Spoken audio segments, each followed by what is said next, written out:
Évangile de Jésus-Christ selon saint Jean, chapitre 2, versets 13 à 25. Détruisez ce sanctuaire, et en 3 jours, je le relèverai. Comme la Pâque juive était proche, Jésus monta à Jérusalem. Dans le temple, il trouva installés les marchands de bœufs, de brebis et de colombes, et les changeurs. Il fit un fouet avec des cordes et les chassa tous du temple, ainsi que les brebis et les bœufs. Il jeta par terre la monnaie des changeurs, renversa leur comptoir et dit aux marchands de colombes: enlevez cela d'ici. Cessez de faire de la maison de mon Père une maison de commerce. Ses disciples se rappelèrent qu'il est écrit: l'amour de ta maison fera mon tourment. Des Juifs l'interpellèrent: quel signe peux-tu nous donner pour agir ainsi? Jésus leur répondit: détruisez ce sanctuaire, et en 3 jours, je le relèverai. Les Juifs lui répliquèrent: il a fallu 46 ans pour bâtir ce sanctuaire, et toi, en 3 jours, tu le relèverais. Mais lui parlait du sanctuaire de son corps aussi. Quand il se réveilla d'entre les morts, ses disciples se rappelèrent qu'il avait dit cela. Ils crurent à l'Écriture et à la parole que Jésus avait dite. Pendant qu'il était à Jérusalem pour la fête de la Pâque, beaucoup crurent en son nom à la vue des signes qu'il accomplissait. Jésus, lui, ne se fiait pas à eux parce qu'il les connaissait tous et il n'avait besoin d'aucun témoignage sur l'homme. Lui-même, en effet, connaissait ce qu'il y a dans l'homme. Acclamons la parole de Dieu. Bonjour mes chers amis. L'évangile de notre 3e dimanche de Carême est bien connu pour la violence et la colère de Jésus. Ce qui a d'ailleurs permis de justifier un peu toutes les situations et un peu n'importe quelle colère et violence par certains chrétiens. En prétextant que Jésus l'a fait, je peux moi aussi le faire. En menant notre méditation ainsi, je pense que nous passons à côté de l'essentiel. En fait, les textes de ce dimanche, pour nourrir notre foi, sont orientés sur le temple de Jérusalem et sur la place qu'il doit occuper chez chaque chrétien.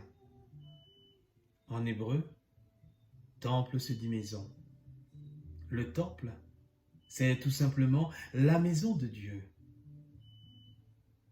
Alors, nous sommes en droit de nous poser cette première question. Et de cette maison, en faisons-nous une maison de commerce ou la maison du Père? Nous pouvons nous aussi nous poser la question suivante aussi. Comme Jésus, devons-nous détruire cette maison pour la reconstruire? En fait, mes chers frères et sœurs en Christ, les lectures de ce jour nous disent quel temple il nous faut dans un premier temps détruire et dans un deuxième temps quel temple il nous faut construire dans nos vies. Et je ne vous apprends pas que de nos jours, nous en avons des temples à détruire. Le premier, le temple de l'orgueil. Il s'agit de remettre Dieu à la première place dans nos vies et non plus nous mettre toujours à la première place. Il s'agit en quelque sorte de mourir à soi-même, à la suite du Christ, pour découvrir notre vie transfigurée à la lumière de l'amour de Dieu. pour les hommes. Deuxième temple à détruire, le temple de l'égoïsme.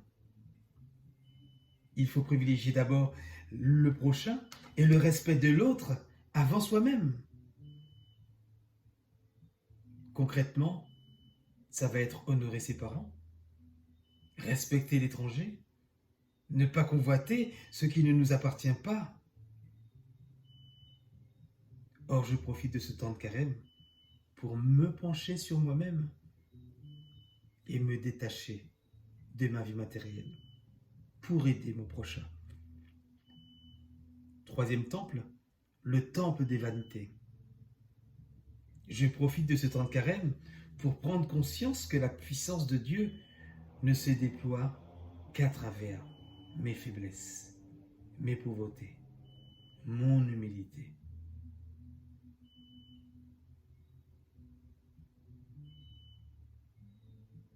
Mais aussi de nos jours, nous avons des temples à détruire. Et dans un deuxième temps, nous allons construire le temple du corps du Christ.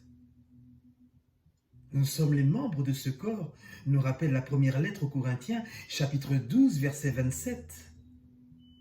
Je profite de ce temps de carême pour faire corps avec mes frères et sœurs en Christ et pour faire Église.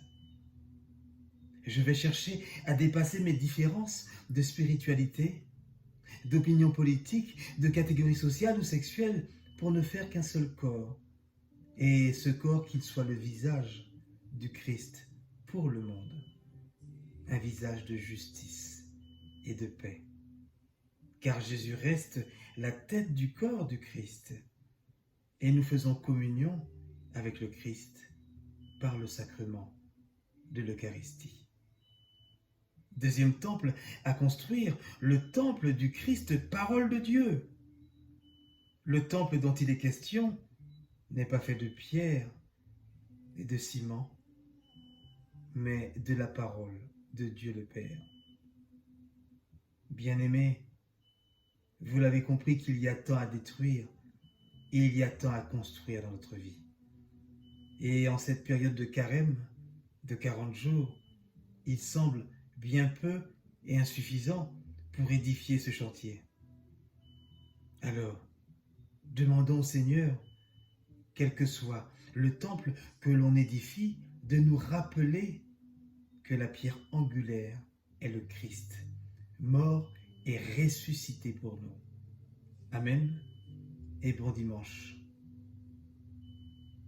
Je vous souhaite un bon cheminement en carême et c'était la parole dominicale de l'aumônerie catholique de prison de la Martinique.